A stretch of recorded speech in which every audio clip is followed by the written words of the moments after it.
Halo teman-teman RKN dan juga Setara Institute. Hari ini kami kehadiran tamu yang spesial, salah satu tokoh yang saya kagumi, Mas Andreas Harsono. Selamat datang, Mas.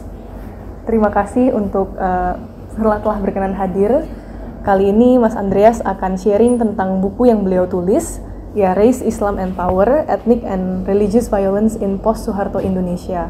Di sini bersama dengan Pak Coki dan juga saya, kami akan berbincang-bincang santai tentang buku ini. Ya, saya waktu membaca ini, Mas, saya juga suka sekali membacanya karena bahasanya ini tidak terlalu berat ya, tidak teori sekali, dan juga Mas mengelaborasikan dengan pengalaman-pengalaman yang mengalami ya, korban, keluarga korban, juga pihak-pihak media, negara, bagaimana pandangannya. Dan yang membuat saya tertarik adalah saya juga jadi tahu pandangan jurnalis yang juga terpecah waktu di Maluku itu. Ada yang memberitakan dari sisi Kristen, dari sisi Islam. Jadi menekankan peran penting media juga, karena Mas juga jurnalis, jadi sisi-sisi jurnalismenya sangat terlihat di sini, peran media dalam perdamaian. Nah, mungkin Mas bisa sharing dulu, Mas, tentang bukunya. Buku ini dibikin dengan dua background saya. Background saya satunya adalah peneliti.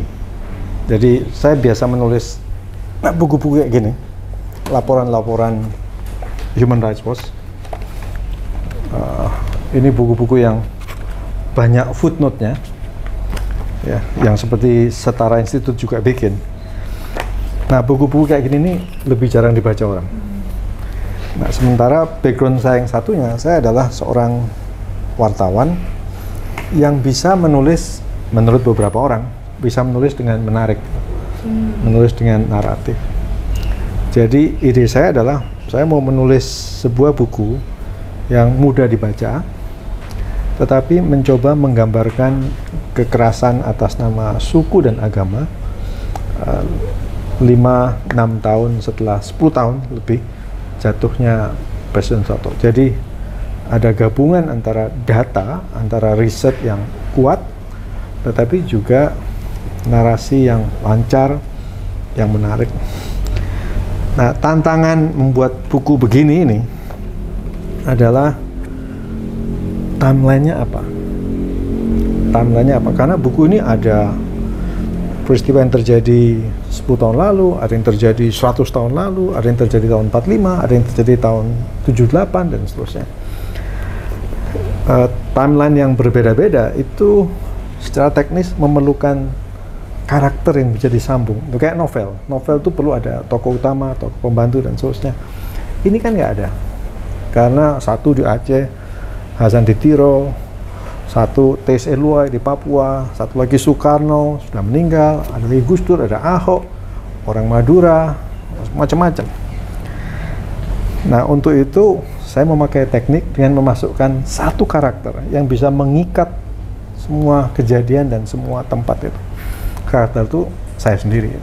Jadi saya membuatnya sebagai kisah perjalanan agar si tokoh ini, saya sendiri, itu bisa bercerita mulai dari gerakan Aceh Merdeka, pembantaian orang Madura, communal violence di Poso, di Ambon, di Ternate, di Timor Leste, maupun sejarah pembentukan apa yang disebut bangsa Indonesia. Jadi itu memakai karakter saya sendiri sebagai si pencerita.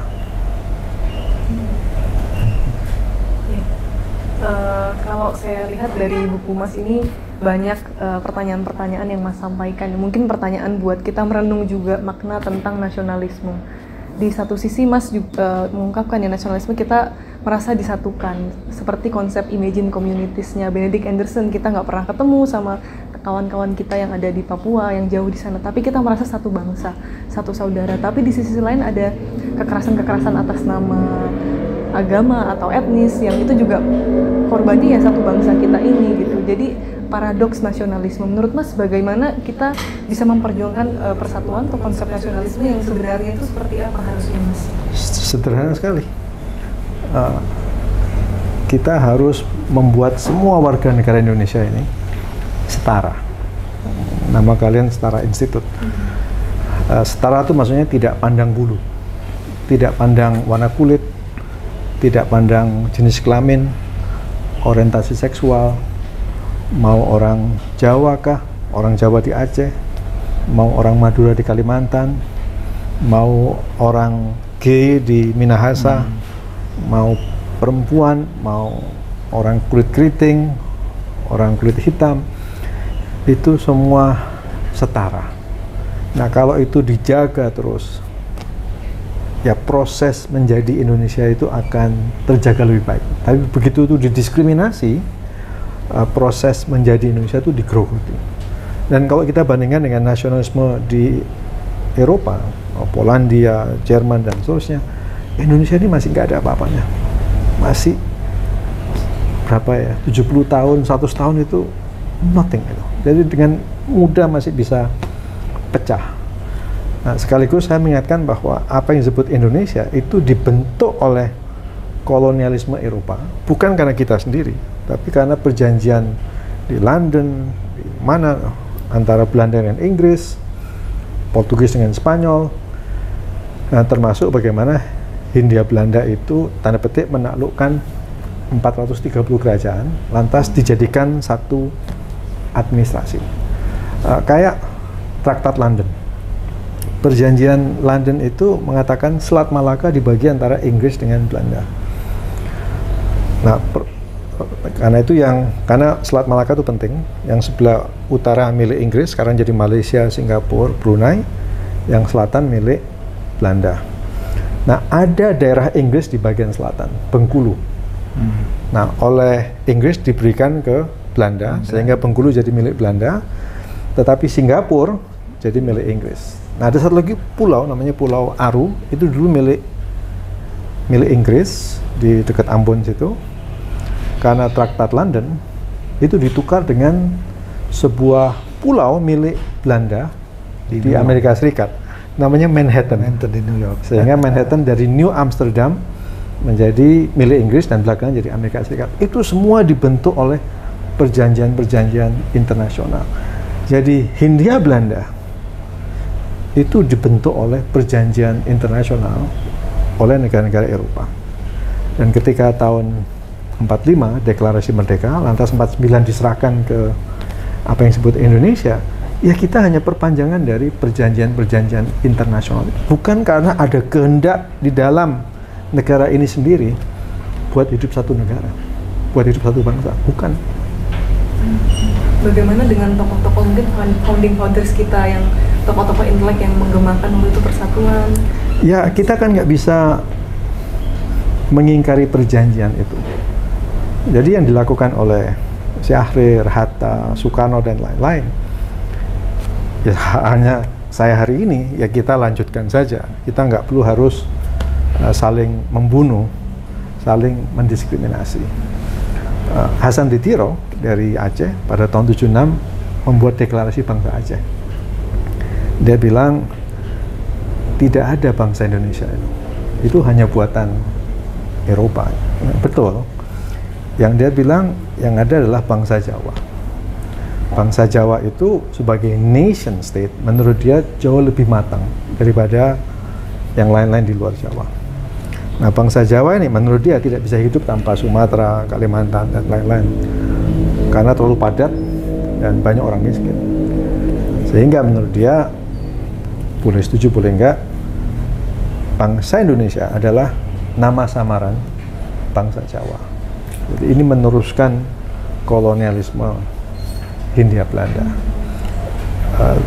Saya kira itu problematik, akhirnya terjadi tanda petik pemberontakan, lantas ditindas dengan kekerasan, sekian ribu orang Aceh mati dibunuh, dan sebaliknya ada puluhan ribu orang Jawa itu diusir dari Aceh atau lari dari Aceh. Ya, Mas, bagaimana kita memaknai misal Sumpah Pemuda yang suara-suara dari Jong apa itu banyak sekali ya? Itu apakah bisa kita maknai mereka juga ingin membentuk bangsa Indonesia atau bagaimana tuh, Mas? Oh iya, dikaitkan dengan perjanjian internasional. Melakukan sesuatu yang genuine, ingin satu nusa, satu bahasa, satu bangsa. Tetapi lagi-lagi ini sebuah nation building process. This is not final. Ini sebuah proses. Kalau kita menganggap Indonesia ini sudah selesai sebagai produk, ya kita nggak akan berjuang terus untuk memperlakukan tetangga kanan, tetangga kiri saya, yang transgender, yang Syiah, yang Ahmadiyah, yang saksi Yehova sebagai orang yang setara dengan kita. Ada perasaan kita mayoritas, ada perasaan saya putra daerah, kamu pendatang, kamu orang apalah keturunan Cina, atau kamu keturunan Madura di Kalimantan, atau kamu BBM, Buton Bugis Makassar di Maluku, atau di Papua ada rambut keriting, rambut lurus. They don't work. Bangsa negara itu nggak akan jalan dengan cara begitu. Tapi itu yang terjadi di Indonesia. Nah, buku ini menerangkan karena pendekatan kita akan nation building itu salah. Nah, kita nggak tahu bahwa ini masih lemah sekali. Ketika kekuasaan di pusat itu jatuh, Presiden Soeharto pada tahun 98 karena krisis ekonomi. Nah, yang nggak puas itu, yang merasa diperlakukan tidak adil, antara tahun 45 sampai 98 itu mencoba mencari kekuasaan baru, kekuasaan politik, ekonomi, kebudayaan, uang, dan seterusnya. Nah, ketika cara-cara legal tidak berjalan, mereka menggunakan cara-cara yang di luar jalur yang legal, termasuk mobilisasi suku dan agama, termasuk kekerasan, termasuk pembunuhan massal. Itu. Saya sepakat, memang kita harus selalu terus berproses karena pasti ada aja masalah yang belum selesai ya. Kita terus memperbaiki bagaimana identitas nasional kita untuk merangkul minoritas setara, itu memang harus terus diperjuangkan. Mungkin dari Bang Coki? Iya, menarik ya apa yang dipaparkan oleh Andreas, dan ini menjadi penting mengapa buku ini patut dibaca oleh orang yang ingin mengetahui Indonesia lebih dalam ya. Sayangnya hanya satu, karena buku ini ditulis dalam bahasa Inggris dan mahal dan mahal gitu ya.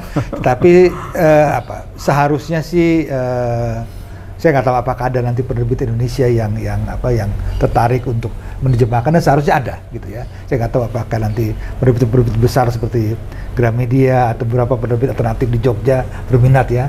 Dan saya nggak tahu apakah Andreas juga mau melakukan editing atau melakukan review, revisi beberapa gitu ya. Tapi jelas apa yang dipaparkan Andreas itu menjadi tantangan bagi kita semua, karena banyak orang selalu menganggap Indonesia sebuah taken for granted, sesuatu yang sudah selesai, bukan menjadi itu sebuah proses untuk mengatur Indonesia. Apalagi tadi dipaparkan oleh Andreas, kan memang Indonesia ini kan satu bentukan oleh kolonial Belanda. Stad kolonial Belanda itulah yang mengatur administrasi seluruh teritori yang ada di Indonesia. Sebelumnya kan itu adalah kuasa-kuasa kecil yang sebetulnya hampir tidak punya koneksi satu sama lain. Hanya Soekarno lah yang kemudian, terutama dengan bantuan Muhammad Yamin, melakukan imajinasi besar gitu loh. Seakan-akan bahwa Indonesia pernah jadi satu. Dia bilang bahwa kita dulu pernah kenal Majapahit dengan istilah negara Kartagama. Majapahit pernah sampai Kalimantan, Sulawesi, Papua gitu ya. Kemudian ada Sriwijaya, kerajaan maritim yang sampai sekarang pun juga jejak-jejaknya masih jadi problematik misalnya gitu loh. Sampai jauh mana sih batas-batasnya Majapahit misalnya, itu juga banyak orang masih mempertanyakan. Tapi inilah apapun terjadi, ini negara pasca kolonial, kita berhadapan dengan itu. Nah, problemnya adalah tadi betul seperti katakan oleh Andreas, ketika zaman Soekarno mungkin euforia sebagai pembentukan sebuah negara baru masih ada, sehingga memang national building, apalagi yang selalu diretorika oleh Soekarno waktu itu kan revolusi belum selesai. Dengan retorika revolusi belum selesai itulah kemudian segala problem-problem mikro, problem-problem hubungan antar etnis dan sebagainya itu seakan-akan terhentikan terlebih dulu. Karena kemudian Soekarno lebih mengedepankan semangat anti-imperialisme, ya, semangat melawan Barat, sehingga orang terbuai dengan sosok Soekarno yang memang flamboyan, karismatik, ya. Problem-problem itu tidak dan kebetulan memang dalam satu era disebut Cold War, perang dingin. Tapi akhirnya Soekarno juga jatuh juga karena dia mencoba mendayung di antara dua dua atau tiga kekuatan antara China, Soviet dan Amerika. Akhirnya dijatuh karena tekanan tiga kekuatan itu. Nah, pada periode Soeharto stabilitas lebih diketumakan dan militer memegang peranan penting, sehingga godaan-godaan problem-problem tadi itu tidak muncul karena semua ditekan.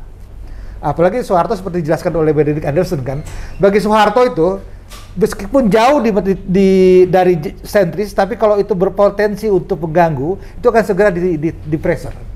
Sehingga kemudian pemberontakan misalnya di Aceh, di Papua, atau dimanapun juga segera direaksi oleh Soeharto.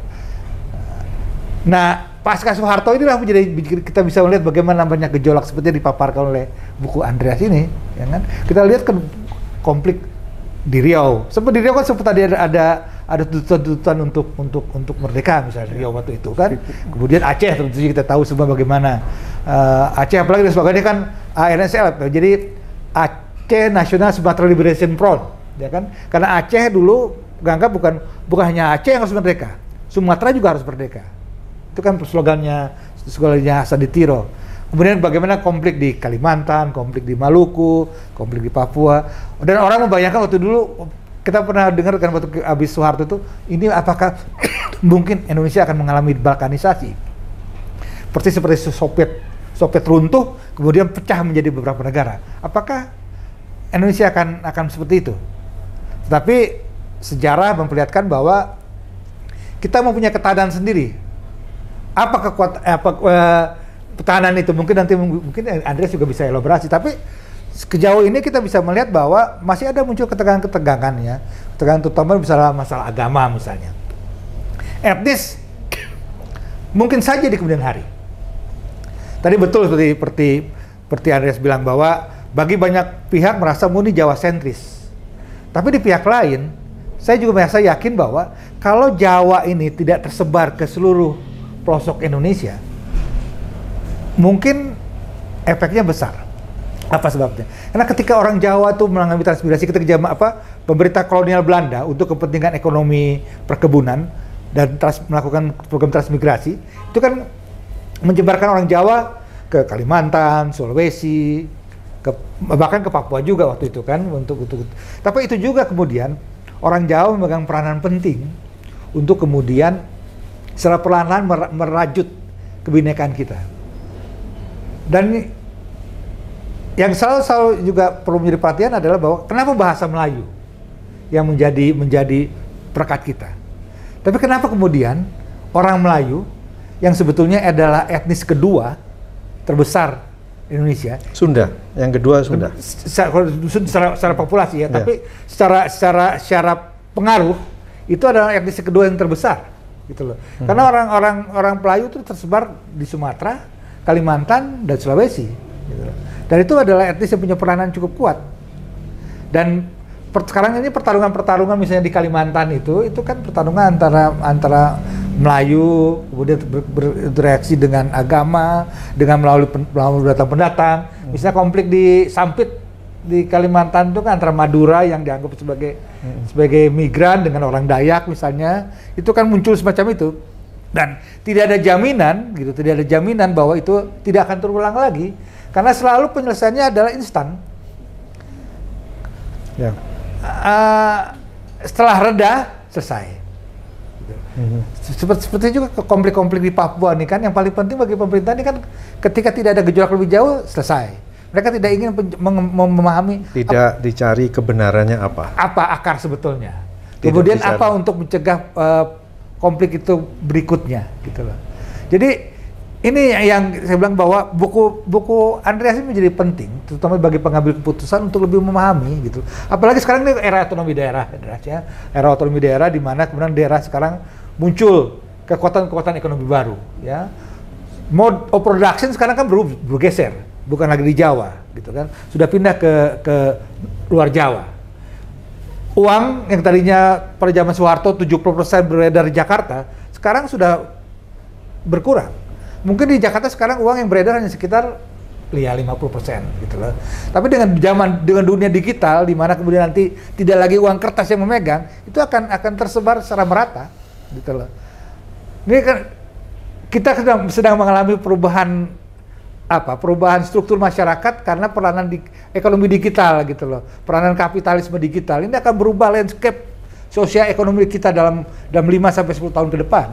Dan apa akibatnya kepada integritas atau integrasi sosial Indonesia, itu juga menjadi pertanyaan berikutnya gitu loh. Kalau tadi seperti di warning oleh Andreas bahwa kalau kita tidak mencari mode baru gitu ya untuk terus mempertahankan, merajut keberbedaan kita ini, itu bisa berbahaya.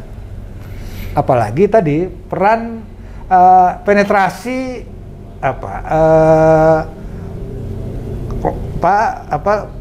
kelompok-kelompok transnasional itu ya yang cukup meningkat belakangan ini berbarengan dengan bangkitnya konservatisme gitu loh. Ini kan juga akan menimbulkan problem bagi kita semua gitu loh.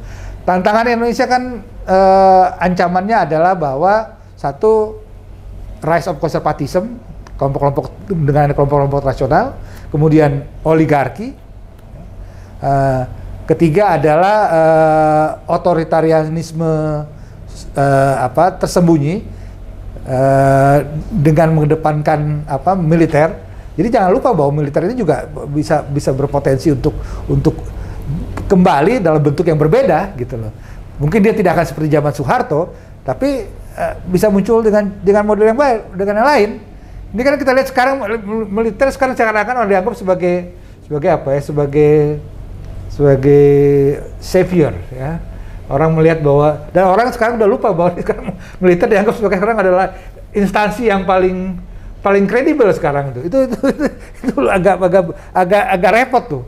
Nah, dan dengan kekuatan sipil yang fragmented, yang terpecah-pecah, apalagi dengan polarisasi yang semakin mendalam ini gitu loh ya. Ini akhirnya yang mendapat untung adalah siapa? Yang akan militer gitu loh. Dan itu bisa terjadi. Makanya saya bilang tadi bahwa ini menjadi penting gitu ya untuk buku ini didiskusikan di banyak tempat gitu. Karena pergeseran-pergeseran yang kita lihat dalam 10 tahun ke depan.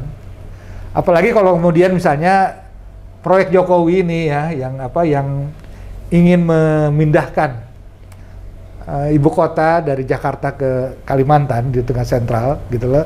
Ini kan efeknya pasti besar nih. Efeknya besar terutama pada soal ekonomi. Tapi kedua juga tentu saja dengan kuasa politik. Daerah-daerah Jawa terutama yang memegang selama ini dominan, itu pasti akan mengalami tekanan gitu loh. Pada populasi Indonesia berapa persen sekarang di Jawa ini? Di Jawa sekarang ini 62%. 62%. Tahun 2010. Itu efeknya bagaimana pada orang yang semua tadi ini terkonsentrasi di Jawa? Ya. Karena kemudian sekarang akhirnya kan kemudian sementara pusat-pusat pertumbuhan ekonomi sudah mulai terpencar nih sekarang ini. Kelas-kelas menengah baru kan bangkitnya di luar Jawa.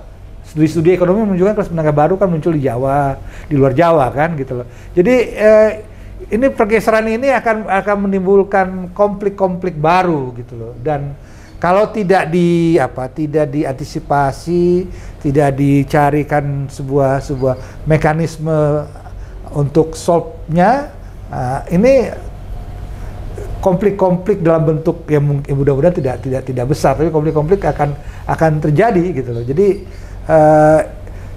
ini isu yang perlu kita waspadai gitu loh. Karena sekali lagi bahwa banyak orang selalu katakan Indonesia ini sudah selesai. Karena selalu bilang NKRI finalnya apanya? Harga mati. Gitu. Atau NKRI harga mati.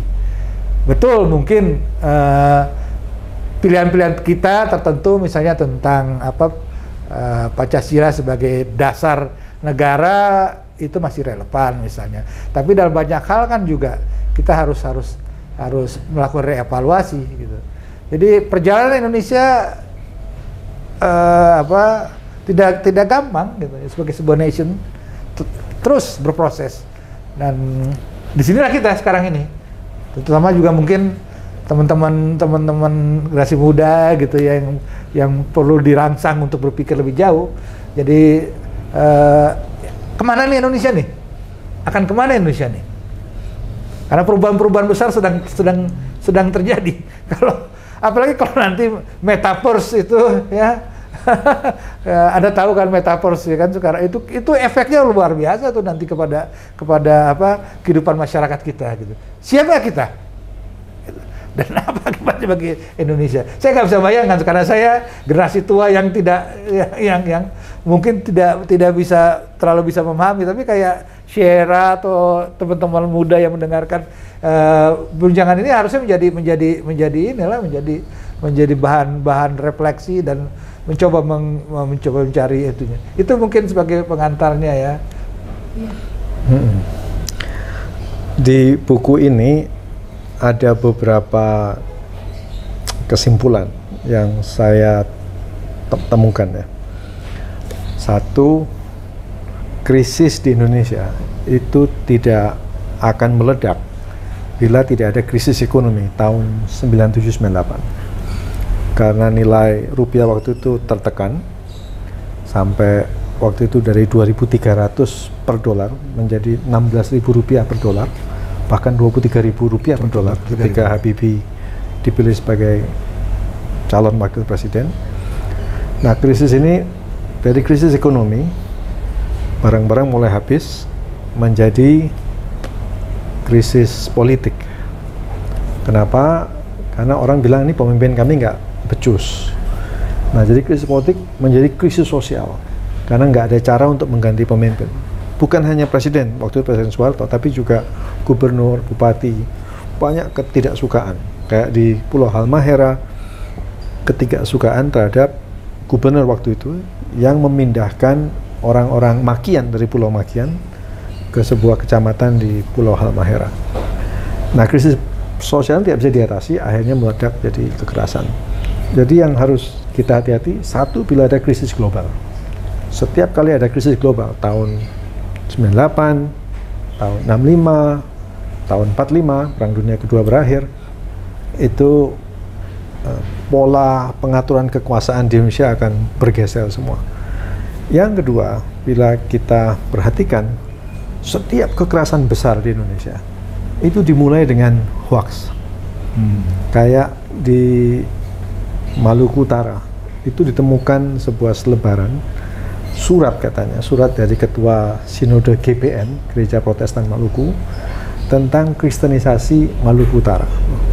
Suatu surat palsu ditandatangan oleh Semi Titale, padahal ketua Sinode waktu itu namanya Samuel Titale. Dia tidak akan tanda tangan Bunal Tigor naik pos-pos, tidak mungkin teken Coki naik pos-pos, karena nama resminya Samuel Titale.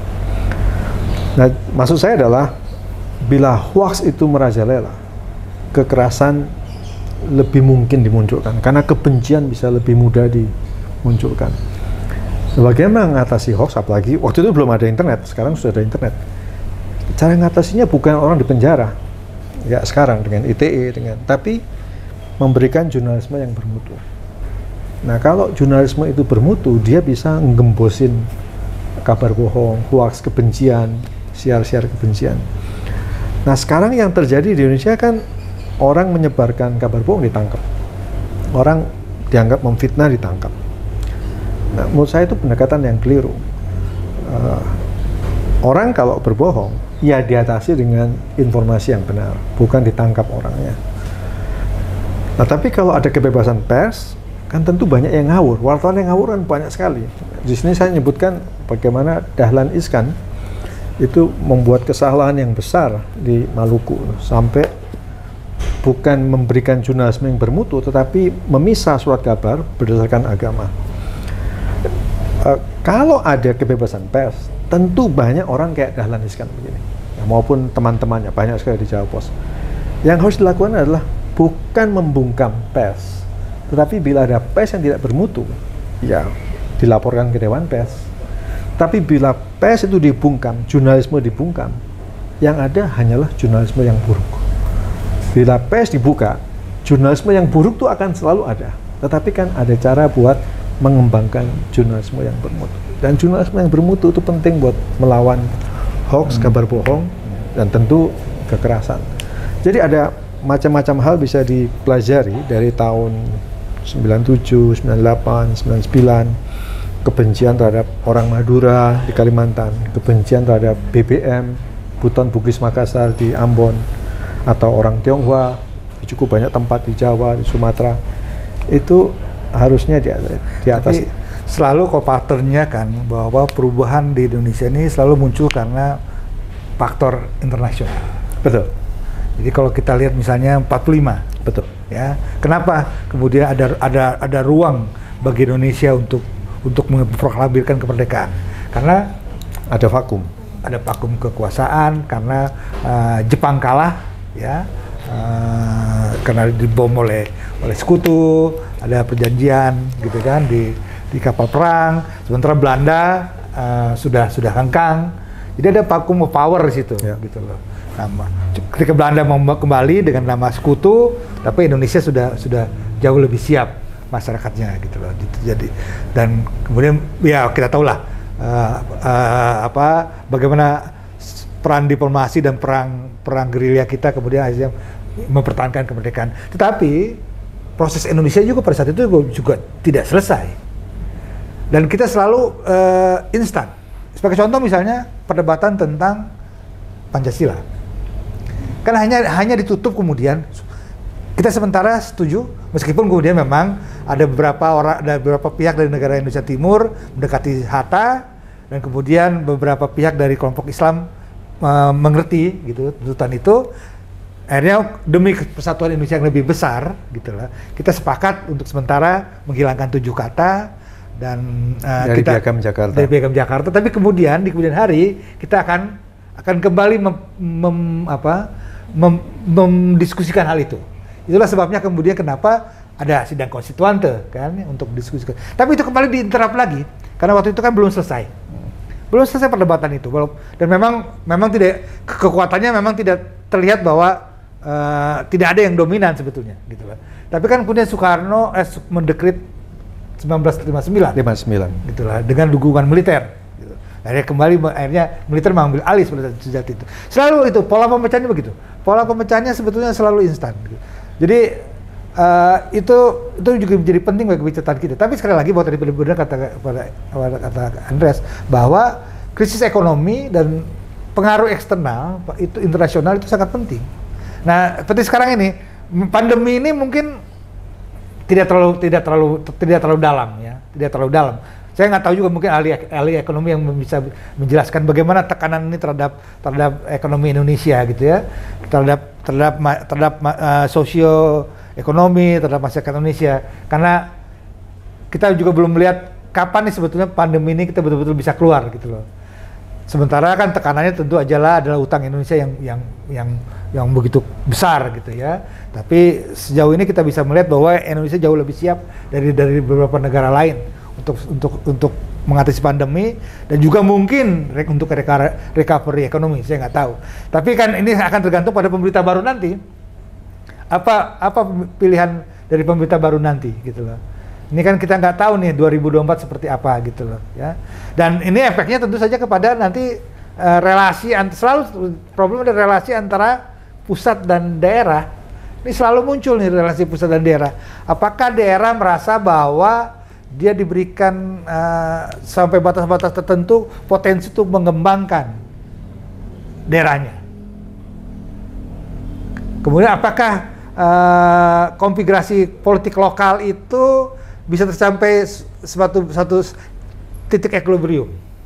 Karena di daerah ini kan perpolitikan sangat dipengaruhi oleh apa yang disebut clan, keluarga. Jadi kalau kita lihat di luar Jawa, perpolitikan itu selalu dibentukkan oleh klan dan marga dan suku. Karena Indonesia kan walaupun sukunya kan berlapis-lapis ini. Nah, Sumatera, kita ambil misalnya Bengkulu misalnya, pasti ada keluarga-keluarga tertentu, ada marga-marga tertentu yang punya lapisan. Jadi ini apa? Konfigurasi sosial kita memang kompleks gitu, tidak gampang menyelesaikannya. Dan ya apalagi kalau misalnya masih ada persoalan-persoalan misalnya Papua misalnya, kita nggak tahu nih apakah Indonesia bisa bisa mencari satu titik baru, satu konsensus baru tentang Papua. Saya nggak yakin juga gitu loh. Walaupun agak menarik pergeseran misalnya militer belakangan ini ya, di mana dia mencoba merubah pendekatannya gitu loh ya. Tapi di pihak lain memperkuat pasukan organik, ya, memperkuat teritorial. Jadi ini juga itu akan menimbulkan tegangan baru di kemudian hari. Nah, bagaimana dengan Sulawesi? Bagaimana dengan Kalimantan? Gitu. Itu masih bisa ditanya. Bagaimana dengan Bali misalnya? Bali ini ada ketegangan-ketegangan terjadi nih di Bali nih. Gitu. Luar biasa. Ekonomi sedang berubah di Bali nih, gitu loh. Dan orang Bali merasa bahwa mereka juga mulai termarginalisasi karena banyak pihak-pihak datang dari luar ya. Sementara setengah dari orang Bali kan berada di luar Bali, di militer migran di Lampung, di Kalimantan, dan aset-aset ekonomi, dan banyak orang Bali yang merasa budaya mereka mulai pelan-pelan mulai digerus gitu ya, dan hanya menjadi aspek komersial belaka. Gitu. Sekarang ini sih memang gubernur yang baru ini kan coba memperkuat identitas Bali lagi gitu lah. Kembali gitu, yang disebut kebalian itu. Dia mulai perkuat identitas Bali, muncul lagi budaya Bali. Tapi kan ini akan terjadi pertarungan gitu loh. Karena misalnya contoh kecilnya gitu ya, banyak pengusaha yang suka protes kepada orang Bali. Kenapa? Karena orang Bali ini kan banyak upacara. Dia punya tanggung jawab sosial sebagai orang Bali untuk ikut acara-acara adat. Dan orang Bali kalau upacara adat itu dalam sebulan itu bisa 2 hari 3 hari. Bisa berhari-hari. Nah itu bagi pengusaha di sana itu merasa, loh, ini kok pekerja saya nih kok rugi bagi mereka. Itu keluhan yang simpel, tapi itu penting juga untuk diperhatikan gitu loh. Jadi inilah itu saya bilang. Ini Indonesia sedang berubah gitu. Indonesia sedang berubah, dunia sedang berubah, dan pendorong utamanya adalah digital gitu ya. Nah kita nggak tahu nih kemana nih gitu loh. Sementara di pihak lain bangkitnya kekuatan-kekuatan tradisional, kekuatan-kekuatan ini nggak saya rasa kenapa munculnya kelompok-kelompok keagamaan, kekerasan berdasarkan agama ini kan sebenarnya satu bentuk untuk menghadapi digitalisasi gitu loh ya, terutama pergeseran-pergeseran politik karena mereka merasa bahwa mereka kok cemas kehilangan influence mereka ya. Jadi ketika mereka merasa cemas kehilangan influence mereka mencoba mencari sesuatu yang bisa mendukung mereka. Paling gampang adalah memang kemudian menggunakan isu agama untuk menghadapi pergeseran-pergeseran itu. Mengapa kalau misalnya karena konflik-konflik atau problem-problem misalnya soal kebebasan beragama itu kan banyak di daerah-daerah yang sedang tumbuh. Sekarang kenapa misalnya yang terjadi banyak di Riau, di Jambi sekarang, atau di Aceh misalnya gitu ya. Karena itu berkaitan dengan pertarungan ekonomi lokal. Selalu di Aceh Singkil misalnya. Aceh Singkil ini kan sebenarnya pertarungannya antara sebenarnya sesama etnis Batak gitu lah. Sama etnis Batak, tapi kemudian yang satu etnis Batak itu sudah merasa bahwa dia sudah menjadi bagian dari sana gitu ya, mereka Aceh gitu. Sebetulnya yang etnis satu itu tetap merasa dia adalah Batak. Gitu. Jadi konflik itu muncul di sana. Gitu. Itu gara-gara perjanjian tahun 56. Ya.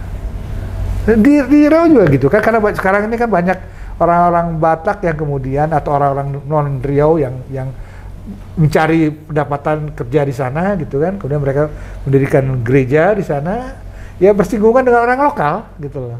Dan orang lokal, orang Riau merasa bahwa ini daerah mereka, ekonomi mereka juga mereka terancam, muncullah konflik-konflik semacam itu. Ya. Dan ini memberi ruang bagi kelompok-kelompok konservatif, kelompok-kelompok ekstrem untuk memanfaatkan isu itu gitu loh. Sama seperti di Maluku dulu lah kan. Ketika sebenarnya konflik yang berkaitan dengan posisi dan kuasa politik, kemudian muncul konflik, kemudian ekonomi sedang berubah juga. Nah kelompok ekstrim kan masuk untuk memanfaatkan gitu loh. Konflik itu memang biasa terjadi. Persoalannya adalah negara tidak boleh menciptakan peraturan yang diskriminatif. Nah, di Indonesia dalam 20 tahun terakhir ini peraturan yang diskriminatif makin banyak. Menurut Komnas Perempuan per tahun 2016 itu ada 421. Menurut Michael Buechler dari SOAS lebih dari 700. Lebih dari 700. Nah, orang berbeda pendapat sih biasa, tapi begitu ada diskriminasi atas nama agama, persoalan jadi ruwet. Persoalan akhirnya ada pasal penodaan agama dipakai buat menyerang lawan politik, ada peraturan rumah ibadah tahun 2006 dipakai buat menutup gereja atau masjid Ahmadiyah, ada minimal 64 peraturan wajib jilbab untuk memaksa perempuan memakai jilbab, kalau enggak dikeluarkan dari sekolah atau dari pekerjaan. Ini yang menggerogoti proses nation building di Indonesia. Mas Andres, aku tertarik dengan hoax tadi ya. Mas Andres menyampaikan pola-polanya banyak yang rumor, hoax, hate speech itu yang membuat kita jadi orang-orang ini jadi berkonflik. Nah, aku juga setuju, sepaham karena memang biasanya seperti itu. Dan yang aku tertarik di Maluku itu ada sebuah semacam gerakan ya dari masyarakat, peace provocator. Jadi ketika ada rumor-rumor hoax itu langsung mereka counter, mereka bikin narasi tandingan. Misalnya waktu itu ada dikabarkan seorang Kristen diculik, tiba-tiba pada benci lah ini orang Kristen, menuduh-nuduh Islam nih yang nyulik. Taunya ternyata itu didatangi sama peace provocator ini, yang gerakan ini datang, ternyata dia juga semacam jurnalisme ya Mas, itu dia kabarkan ini baik-baik saja loh gadis ini di rumah, tidak diculik gitu. Dan seperti ini memang dibutuhkan ya tadi jurnalisme, NGO. Dan yang saya ingin tanyakan terkait ini Mas, kalau kita kaitkan dengan isu Sintang di Kalimantan yang kita sekarang sedang tangani, kasus Ahmadiyah di Sintang itu kan karena seperti yang buku Mas jelaskan ya, sejarah panjang konflik etnis di Kalimantan membuat mereka trauma. Orang-orang sangat trauma dengan etnik konflik itu, dan ini membuat gerakan-gerakan lintas agama, solidaritas itu jadi sangat terbatas.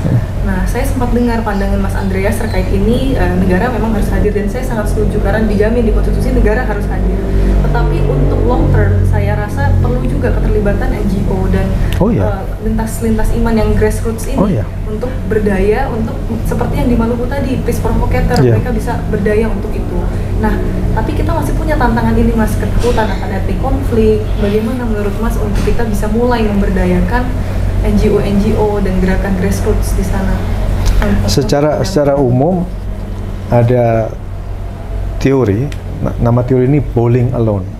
Bukunya berjudul Bowling Alone. Teori Bowling Alone itu mengatakan bahwa main bowling sendirian. Saya lupa nama pengarangnya.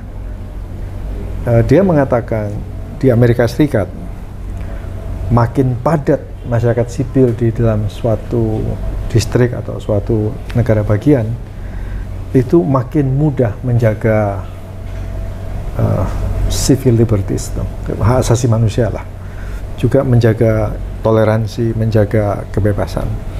Tetapi termasuk punya klub-klub olahraga, ya. Jadi bukan hanya harus NGO yang bergerak di bidang antar iman atau antar agama, tetapi klub-klub olahraga itu berguna, atau organisasi-organisasi masyarakat sipil lain. Nah, bila kita perhatikan daerah-daerah yang banyak terjadi kekerasan besar di Indonesia dalam 20 tahun terakhir ini adalah daerah-daerah di mana kekuatan masyarakat sipil dan kepadatan organisasi sipil itu jauh kalah daripada dominasi negara atau dominasi elit lokal. Nah, pertanyaan Syera tadi, kalau gitu gimana kita mengatasi daerah macam Sintang, macam Sambas, Ambon, Jawa juga, Aceh, Pekanbaru, Padang, Solo, Pariaman Barat, dan seterusnya, Bukit Tinggi. Ya, suka nggak suka kita harus membangun masyarakat sipil di situ. Dan this is long term, mungkin nggak selesai satu generasi. Generasi cucunya Syera selesai aja udah bersyukur kita. Ada teori lain dari Amartya Sen. Ini ekonom. Dia mengatakan dia mempelajari kolonialisme Inggris di India serta Jepang yang tidak pernah dijajah, serta Thailand, serta Afghanistan yang nggak pernah dijajah juga. Nah, dia kurang lebih mengatakan negara kayak beragam kayak India itu tanda petik beruntung karena pernah dijajah Inggris. Dengan kata lain, Indonesia juga beruntung karena pernah dijajah Belanda. Karena selama dijajah oleh Inggris itu diperkenalkan masyarakat sipil dan diperkuat masyarakat sipilnya. Sehingga ketika mereka menjadi negara penerus British India, sekarang menjadi India, itu institusi-institusi sipilnya lebih kuat daripada Afghanistan. Kita tahu Afghanistan itu negara gagal. Amerika di situ 20 tahun ya nggak ada artinya tuh, hanya menggarami lautan. Lantas kenapa Jepang bisa begitu? Jepang tidak pernah dijajah Barat, kok bisa maju? Nah, menurut dia, Jepang memang tidak pernah mendapatkan penjajahan Barat, tetapi masyarakatnya homogen, relatif homogen. Sehingga dalam masa Meiji Restorasi, itu menurut Amartya Sen, Jepang membangun masyarakat sipilnya. Jadi, at the end of the day, masyarakat sipil yang menentukan majunya suatu masyarakat. Khusus Amartya Sen, dia selalu menghitungnya dari hak perempuan. Jadi makin maju suatu masyarakat, itu makin maju hak-hak perempuannya. Sebaliknya, makin tidak dihargai perempuan, dan kita melihat regresi yang cukup serius di Indonesia sekarang, pasca Soeharto terhadap hak perempuan, makin sulit juga untuk mempertahankan interfaith dialog, toleransi, hak asasi manusia, dan seterusnya. Jadi ada dua teori itu yang saya pakai dalam buku untuk menerangkan tentang bagaimana mengatasi kekerasan suku dan agama. Di masyarakat majemuk memang menjadi penting ya. Inisiasi kelompok sipil ya. Betul.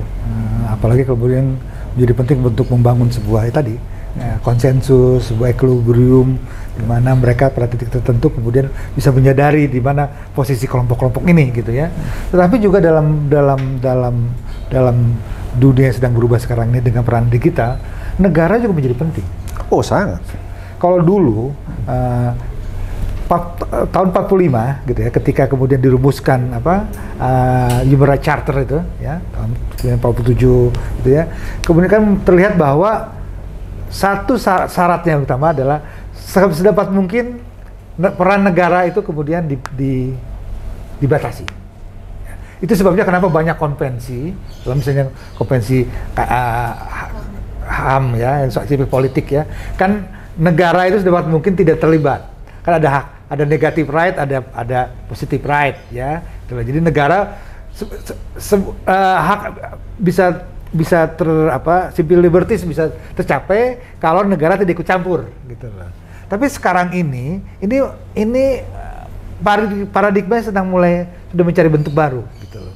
Karena kalau tidak, ini akan saling memakan satu sama lain. Mengerti maksud saya gitu loh. Karena dengan peran digital ini betul-betul menjadi individualisasi gitu loh, ya, satu persatu, dan orang kemudian sangat terpecah-pecah gitu. Dan yang menjadi kekuatan utama itu memang tadi, selain memang harus mencari bentuk baru, kelompok-kelompok sipil untuk mencari satu bentuk baru untuk bagaimana supaya atomisasi ini tidak terjadi, tapi juga negara juga harus punya peranan.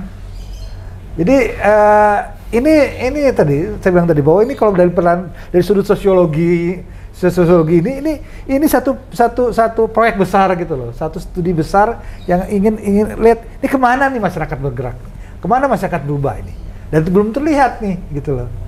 Nah, juga mengatasi soal hoax tadi misalnya ya, ini ketika fenomena post truth, ini orang nggak peduli lu mau ngomong apa katanya gitu, karena dia sudah sejak awal sudah terbentuk bahwa ini yang dia Donald Trump menang pemilu. Karena ini yang dia benar. Apapun juga ya, narasi tandingan, ya, apapun juga logika yang dibangun dengan sebuah argumen yang baik dengan didukung oleh data yang reasonable, yang valid gitu, tidak berubah dia kok, gitu loh. Di Amerika sekarang misalnya masih ada yang percaya bahwa Trump dilicikin kok kalah misalnya, banyak kok gitu loh. Itu di negara Amerika yang ya relatif secara channel komunikasi itu kan terbuka gitu loh ya. Masyarakatnya belum tentu lebih terdidik dari Indonesia. Banyak kok orang buta huruf di Amerika kan. Tapi channel komunikasi, saluran komunikasi jauh lebih terbuka daripada Indonesia. Akses terhadap komunikasi kan lebih terbuka di Amerika daripada kita misalnya gitu. Toh muncul juga orang-orang semacam itu. Jadi ini memang gitu loh satu periode yang menarik gitu loh dan ya itu tadi bahwa kita jadi saksi dari perubahan ini. Dan buku Andreas ini kan ya dia ini ke perjalanan apa ya, perjalanan sosial lo ya untuk mencoba memahami Indonesia. Dan Andreas ini beruntung karena dia punya kesempatan untuk kemudian travel ke banyak tempat dan melihat itu semua. Ini keberuntungan Andreas dari buku itu. Tapi kan ini jangan lupa bahwa ini kan past ya, sesuatu yang sudah lewat. Nah, yang kedepannya bagaimana? Tentu ini buku ini sangat penting karena kemudian kita bisa banyak belajar dari sini untuk mencoba memahami kedepannya gitu loh ya. Tetapi kita jangan taken for granted, jangan anggap enteng, simplify bahwa ya Indonesia akan apa ya, akan berhasil, akan selamat gitu loh ya. Ini harus terus gitu. Saya sendiri juga tidak tahu jawabannya, nggak tahu jawabannya apa sih sebetulnya. Tapi marilah kita bersama-sama untuk kemudian berpikir dan berdiskusikan tentang hal ini. Dan buku, makanya sekali lagi saya bilang, kalau ini bisa ya mungkin kalau anak muda sekarang kan memang banyak yang kemahiran apa bahasa, ya kan kayak ya udah bagus lah ya. Anak-anak muda sekarang ini kan Inggris ya apa relatif lebih baik daripada generasi kita yang sebelumnya ya. Tapi kan masih banyak orang awam gitu loh. Karena masyarakat Indonesia kan memang lain dengan Malaysia misalnya ya. Kalau masyarakat terpelajar di Malaysia kan otomatis mereka bisa bahasa Inggris. Indonesia kan enggak gitu loh. Apalagi Soekarno dengan anti Belandanya dulu kan pelajaran bahasa Belanda kan dihilangkan dari sekolah-sekolah dari bahasa pengantar. Indonesia sentris. Kan Soekarno kan selalu mengatakan Indonesia sentris. Whatever Indonesia sentris saya nggak ngerti juga gitu loh. Tapi Indonesia sentris. Semoga bisa diterjemahkan. Tapi kalau bisa gitu sehingga orang-orang biasa pun bisa membaca. Dan karena buku ini enak gitu loh. Karena tidak terlalu karena memang tidak berpretensi sebagai seorang akademis kan, tapi sebagai seorang riset dan seorang jurnalis. Dan seorang jurnalis selalu menulis dengan bahasa yang lebih nyaman ya, lebih gampang dipahami ketimbang seorang scholars gitu. Seorang scholars kan rumit kan bahasanya, banyak metafor, banyak apa yang membuat kita kadang ini apa nih gitu kan. Kok ini kan enggak ya, tapi lebih baik kalau bisa menjangkau masyarakat lebih luas. Itulah sebab saya mudah-mudahan nanti kan ada orang di penerbit yang menyaksikan ini dan mendengar, mengambil inisiatif untuk buku ini. Tapi tadi isu ini, pembincangan ini penting dan mungkin bagus juga bagi ada pihak-pihak lain yang kemudian mau mengundang Andreas ya untuk bicara soal ini, karena ini isu yang presiden ke depan gitu loh ya, yang harus kita bicarakan gitu. Dari buku ini Mas Andreas ya banyak sekali pulau, ada yang diliput ya dari Sabang sampai Merauke, Aceh, Kalimantan, Sulawesi, ya, Jawa Minangas, juga, ya Minangas, betul, sampai Timor Leste juga. Banyak tempat-tempat yang mungkin orang Indonesia belum pernah. Mana yang paling berkesan Mas? Mungkin cerita yang Mas yang angkat di sini yang Mas paling suka, yang ingin disebarkan ke publik, mungkin biar publik tahu. Ada seorang Australia, kawan saya. Dia bilang cerita yang paling menyayat hati itu cerita tentang seorang gadis kecil orang Madura. Saya menemukan dia, saya diminta oleh pamannya orang Madura di Pontianak untuk mencari keponakan ini di daerah Sambas. Kenapa? Karena orang Madura dilarang masuk ke Sambas. Jadi saya khusus ke Sambas, ke Pemangkat, ke Parit Setia, ke macam-macam ya. ke Tebas untuk mencari anak ini. Papanya dibunuh orang Madura, dipotong kepalanya dan diseret mayatnya lewat depan rumah dia.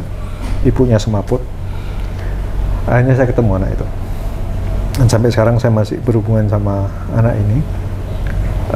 Menurut beberapa orang, termasuk teman saya orang Australia, itu bagian yang paling menyedihkan itu. Bagaimana anak ini, anak perempuan itu harus menyembunyikan identitas dia sebagai orang Madura dan besar dengan keluarga ibunya yang orang Melayu di daerah Sambas. Itu menyedihkan sekali. Andreas, itu aku pengen ini orang banyak dulu pada sekolah kita kan bicara tentang apa, pernah dengar amok, Ya. ya kan? Dan Running amok, ngamuk. 1965 itu kan Ngamuk. itu juga disebut amok ya, Ya. gitu loh.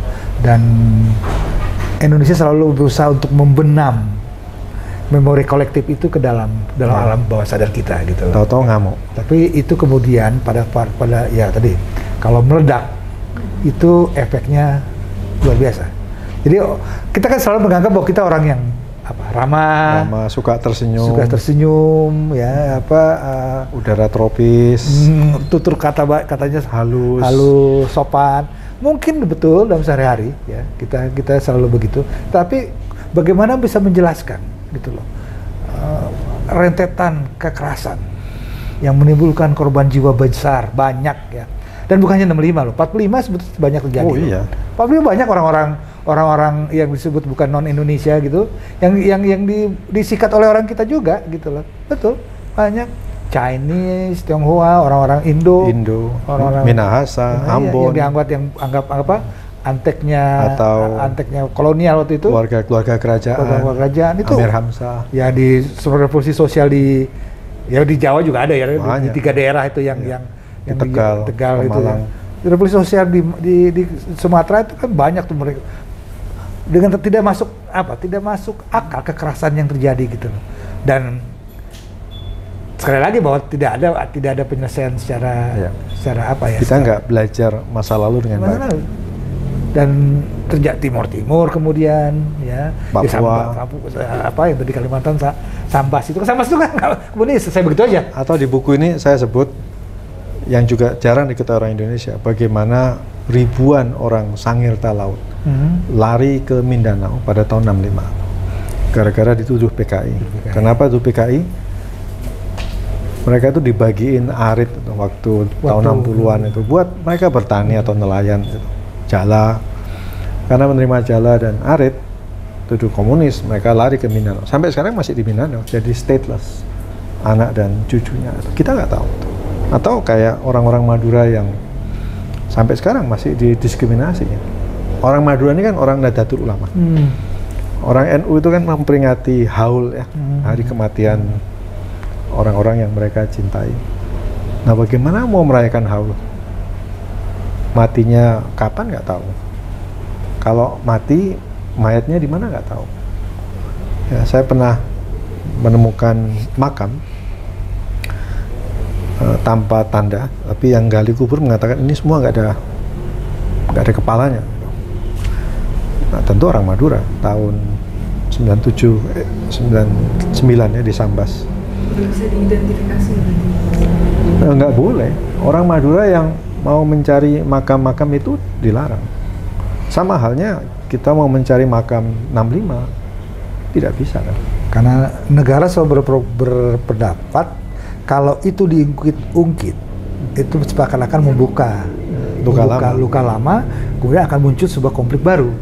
Ya. Itu sebabnya seluruh pelanggaran HAM yang terjadi di Indonesia ingin dipendam, disupres jauh ke dalam memori kita. Karena mereka beranggapan bahwa ini selalu adalah bahwa luka ini harus lebih baik ditutup saja, borok ditutup saja. Tapi tidak. Jangan didekati dengan pendekatan yang apalah rekonsiliasi lah, kebenaran lah, karena itu akan menimbulkan tapi pada kenyataannya gitu loh, itu justru gitu loh jadi ngamuk itu. Iya, amok tadi, borok itu terjadi. Ahmadiyah misalnya. Kayak orang yang membunuh orang Madura itu. Tetangga. Tidakkah korbannya tahu? Dan itu gak hanya sini, banyak sekali, dari Sabang sampai Merauke, dari Miangas sampai Rote. Tetangga itu banyak tetangga yang tahu yang sehari-hari bapak tadinya saya dibunuh sama ini. Sehari-harinya mungkin biasa-biasa aja, nggak ada perubahan apa-apa tadinya gitu loh kan. Tapi iya, tapi ketika kemudian terjadi itu udah hilang itu apanya? Ngamuk. Itunya. Nah, itu yang perlu kita, seperti yang di Sintang itu saya pikir adalah orang-orang itu mungkin sehari-hari dengan teman-teman sama dia itu mungkin baik-baik aja, nggak ada masalah. Tapi ketika ada provokasi, ada hoax, ya, kebencian, banyak pelintiran-pelintiran kebencian, itu seperti bensin yang berubah, kemudian mereka ikut-ikutan untuk kemudian melakukan penyerangan, gitulah. Ini yang tadi bahwa yang perlu diwaspadai, apalagi dengan post-truth ini, gitu loh.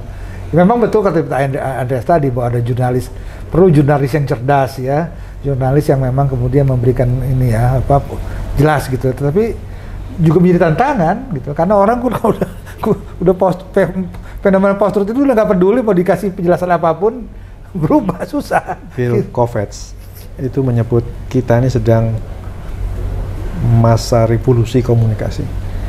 Sama besarnya ketika manusia menemukan mesin cetak, sama besarnya ketika manusia menemukan huruf. Jadi ini besar sekali. Kita nggak tahu berapa lama apa yang akan terjadi, 100 tahun, 200 tahun lagi. Iya bisa, betul. Internet ini menghancurkan peranan jurnalisme sebagai penjaga gawang informasi. Dulu kan kita mau baca koran, mau lihat TV, mau dengar radio, itu disaring oleh wartawan. Sekarang setiap orang bisa jadi newscaster, bisa jadi breaking news reporter. Yang jadi gatekeepernya siapa sekarang? Nggak ada. Dewan Pers lama-lama juga pusing juga. Dewan Pers hanya memediasi kalau ada gugatan terhadap wartawan. Tapi Mas Andreas ya, ini menarik yang jurnalis nih, peran jurnalis. Bagaimana kadang-kadang jurnalis juga dapat teror, dapat tekanan, jadi isu-isu kebenaran ini nggak bisa terungkap gitu di beberapa kasus ya. Misalnya di Kampar juga agak susah untuk naik. Yang sedang peneliti kita juga advokasikan itu banyak media yang nggak mau meliput. Jadi ya media yang dibayar-bayar itu yang meliput akhirnya berat sebelah dan kebenaran tidak terungkap itu. Bagaimana itu Mas, jurnalisme yang tantangan-tantangan jurnalisme seperti itu? Paling sederhana, yang praktis dilaporkan ke Dewan Pers. Kayak seorang kawan di Pontianak, Dian Lestari, itu mengeluh karena wartawan-wartawan Pontianak tidak mau memberitakan persoalan di Sintang. Bahkan ada pemimpin redaksi surat kabar terbesar di Pontianak tidak tahu bahwa sidang-sidang terhadap 22 orang pelaku itu diadakan terbuka tiap hari Kamis, dia nggak tahu. Nah, bagaimana mengatasi media yang tidak bermutu begini? Ya, paling sederhana laporan Dewan Pers. Yang kedua, protes sama media bersangkutan. Kenapa kamu begini? Gitu. Nah, yang ketiga, tidak kalah pentingnya, sudah wis wayah orang Jawa bilang, buat wartawan tuh untuk meliput sesama wartawan. Di Indonesia tidak ada tradisi wartawan punya koresponden media. Itu beda kayak New York Times. New York Times itu kalau ada CNN atau Fox News salah, ya dimuat di New York Times. Bahkan wartawan New York Times bikin salah atau penerbit New York Times bikin salah, ya diliput oleh New York Times dengan independen. Kan pernah ada redaktur eksekutif New York Times mundur gara-gara bikin salah. Atau kasus Staples Center yang terkenal di LA Times, Los Angeles Times, itu diliput oleh Los Angeles Times sampai CEO-nya mundur. Nah, di sini nggak ada tradisi media meliput media. Wartawan meliput wartawan itu nggak ada. Padahal wartawan ini kan meliput institusi negara, bisnis, agama, olahraga, apapun diliput kecuali dirinya sendiri. Jadi ada budaya yang harus diperbarui, diperkenalkan di jurnalisme Indonesia, meliput sesama wartawan. Itu nggak ada. Seperti wawancara begitu Mas? Iya, liputan biasa saja, kayak Misalnya Syera ini wartawan, saya wartawan. Ya saya wawancara Syera. Syera, kok liputan kamu buruk banget? Diwawancara saja. Di situ biasa. Dan publik tahu itu ya? Lu iya, bahkan jangankan media lain, katakanlah Kompas meliput TV One, atau TV One meliput CNN Indonesia, atau CNN Indonesia meliput RCTI, atau Tempo meliput Gatra meliput Tirto, apapun itu biasa. Dan yang lebih dahsyat lagi, New York Times meliput New York Times yang independen. Itu bisa. Itu bisa dan itu biasa. Sudah dilakukan minimal yang dianggap pelopornya itu Gay Tallis. Dia menerbitkan buku tahun 69 soal New York Times. Nah, setelah Gay Tallis menerbitkan buku itu, The Power That Be, juga David Halberstam, itu mengkritik New York Times, itu dianggap akhirnya perlu media meliput media. Di Indonesia itu enggak, ada ewuh pekewuh, enggak mau. Ada yang pernah bilang, saya dulu pernah memimpin majalah Pantau yang mengkritik pers, dibilang ini menjemur pakaian kotor di depan rumah ini, Pantau ini. That is so. Kalau dulu, misal ada media yang meliput ketegangan antara Tempo dengan Jawa Pos, ya, nggak perlu sampai kejadian di mana Dahlan Iskan diminta keluar kan, diminta mundur oleh direksi Jawa Pos, termasuk oleh Gunawan Muhammad. Sekarang terbit buku oleh seorang wartawan yang dekat sama Dahlan Iskan, 3 volume tentang Gunawan Muhammad. Buat saya, seharusnya sejak dulu sudah diliput antara sengketa Yakub Utama dengan beberapa orang Kompas, atau Haritanu dengan beberapa orang MNC, Haritanu dengan Tutut, pemiliknya TPI dulu, harusnya diliput. Tapi karena wartawan-wartawan Indonesia ini begitu ketinggalan, mereka nggak meliput, sehingga masalah mereka sendiri akhirnya jadi masalah. Sehingga mereka sendiri sekarang, I wish, mereka mengatakan andai saja Pantau masih ada ya. Pantau sudah nggak melakukan itu karena waktu itu dikritik terus, nggak perlu gitu kritik media itu. Memang salah satu problem untuk mengangkat problem-problem kebebasan beragama di banyak tempat, yaitu terutama di daerah di luar Jawa, di mana akses media itu lemah, adalah hal itu, sehingga tidak terbentuk pengetahuan publik atau kesadaran publik. Wartawan Indonesia itu hanya tahu liputan agama secetek agama yang dia alami. Kalau dia kebetulan Sunni Muslim, ya itu saja, itu pun cetek loh. Dia nggak belajar ribuan hadits gitu. Sehingga gagap ketika meliput intoleransi agama, sehingga gagap meliput PNPS 65, demonstrasi anti Ahok, penutupan gereja-gereja. Mereka nggak tahu saksi Yehova itu apa, Bahai itu apa, Islam ada berapa denominasi, dan seterusnya. Tuh Syiah ada berapa denominasi, Sunni ada mazhab ini, itu, dan satu sama lain punya sejarah panjang untuk saling berantem. Karena apa? Wartawan Indonesia gagap. Dan ini yang menambah buruk ya. Iya, menambah buruk. Isinya kebencian. Sekarang ada lagi LGBT. Wartawan Indonesia ini kan tahunya cuman itu hetero saja, laki sama perempuan. Dia nggak tahu tentang transgender, dia nggak tahu soal lesbian, tomboy, atau apapun lah. Memang problemnya adalah preferensi keagamaannya itu ikut mempengaruhi opini dia, sehingga ketika dia menulis berita, ya itu yang lebih bias. Lebih bias memang. Nah, jadi kita menghadapi tekanan digital, kita juga menghadapi bias dan infrastruktur hukum yang masih penuh dengan pasal-pasal criminal defamation. Betul. Jadi susah nih, Indonesia ini susah banget karena informasinya penuh dengan beban. Yang juga kecenderungan yang saya lihat ada bahwa media-media yang mainstream ini kemudian mengandalkan isu-isu di media sosial sebagai bahan berita mereka. Iya. Jadi isu-isu hoax atau isu-isu yang tidak jelas diambil, kemudian karena itu Karena mereka juga kejar target, kejar clickbait itu, jadi karena nggak punya uang, uangnya diambil oleh Google sama Facebook. Itu dia memang, aduh, makanya bilang aduh, ini Nggak punya uang. Dulu saya kerja di Jakarta Post tahun 93. Itu kalau mau pergi jauh boleh naik taksi, atau lebih jauh lagi boleh pinjam mobil kantor tiap hari, karena banyak nggak pakai mobil kantor. Nah, nggak punya mobil kan, saya pakai aja mobil.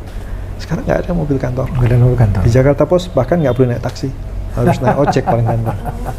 Ya. Saya tinggal di sebelah Kompas, saya tahu berapa lantai di Menara Kompas itu yang mati tiap malam, karena nggak ada orang. Nggak ada orang. Dikurangin karyawannya. Saya tahu isi perutnya Tempo, saya tahu Jawa Post. Karena itulah mereka semua mereka masuk ke online. Sangat Karena berat di situ sekali. mereka Situasinya bertarung berat. di online itu. Tahun 98 jumlah wartawan yang terdaftar cuma 6.000. Sekarang jumlah media online itu 43.000. 23.000. Nggak tahu gimana, duitnya dari mana nggak tahu nih udah. Ya berebut di satu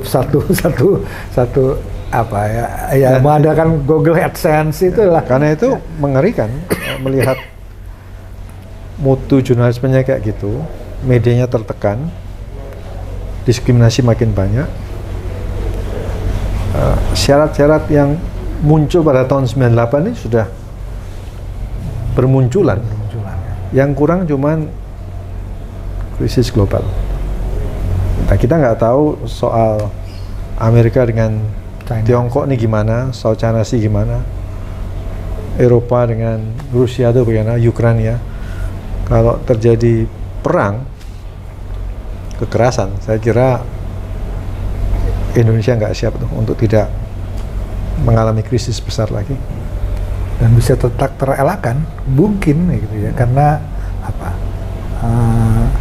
Amerika kan selalu belajar bahwa kebangkitan dia adalah melalui sebuah simultan perang.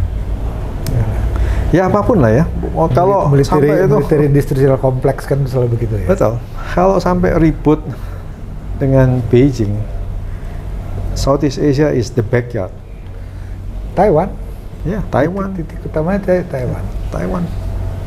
Karena kalau Beijing menyerbu Taiwan, selesai. Kita siap-siap terkena getahnya. Efeknya ke sini kan, gitu ya, ke sini kan. Dan kita kan jadi kena getah.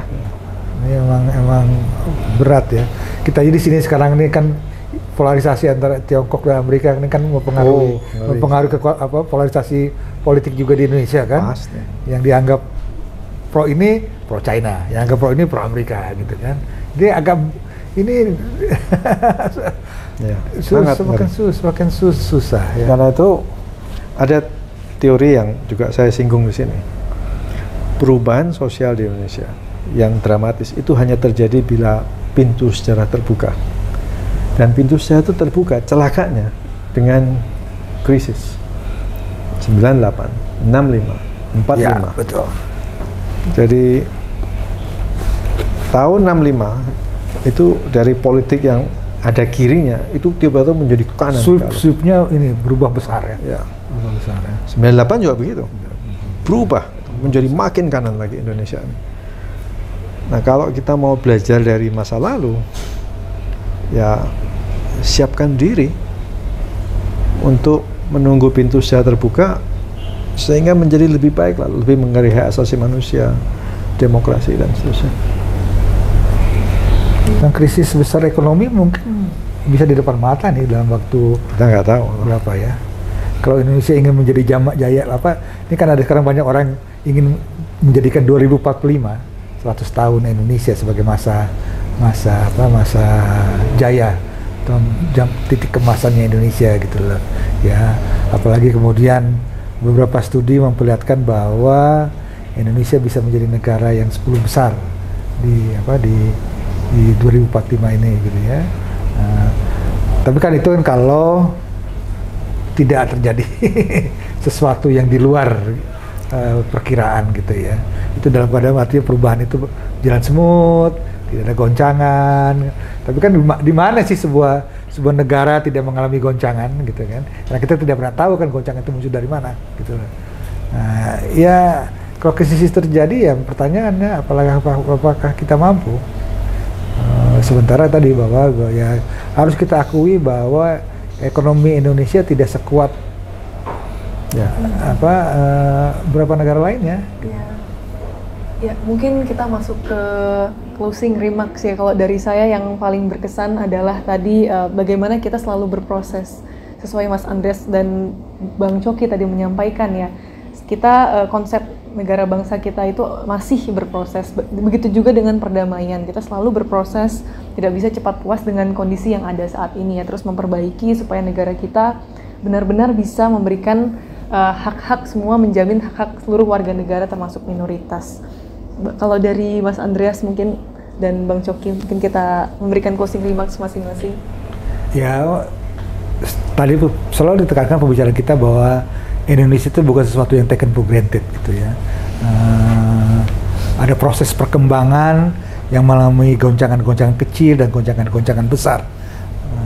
Sangat tergantung kepada sejauh mana kekuatan-kekuatan sipil, kekuatan-kekuatan sosial yang ada di Indonesia bisa menyadari perbedaan-perbedaan, kekuatan-kekuatan dan kelemahannya. Kalau kemudian mengandalkan kekuatan sendiri untuk kemudian meniadakan yang lain, Indonesia secara pelan-pelan akan menuju ke keruntuhan. Dan ini kan kita bisa melihat sekarang ada munculnya satu kekuatan yang ingin menjadikan Indonesia menjadi sebuah negara yang seragam berdasarkan pilihan politik dia. Nah, kekuatan ini sekarang ini memang masih kecil, tapi ini akan jadi ancaman ke depan kalau kita tidak cepat-cepat mencoba mencari sebuah mekanisme untuk mencari penyelesaian. Jadi itu tantangan kita. Dan sekali lagi bahwa jangan anggap enteng, tapi juga tidak berarti kemudian kita menjadi pesimis. Kita tetap harus melihat bahwa Indonesia itu sebuah nation yang memang mempunyai kekuatan tersendiri. Dari Mas Andreas, closing remarks. Ada kalimat dari George Orwell yang saya suka sekali. Dia mengatakan orang yang menguasai masa kini itu menguasai masa lalu.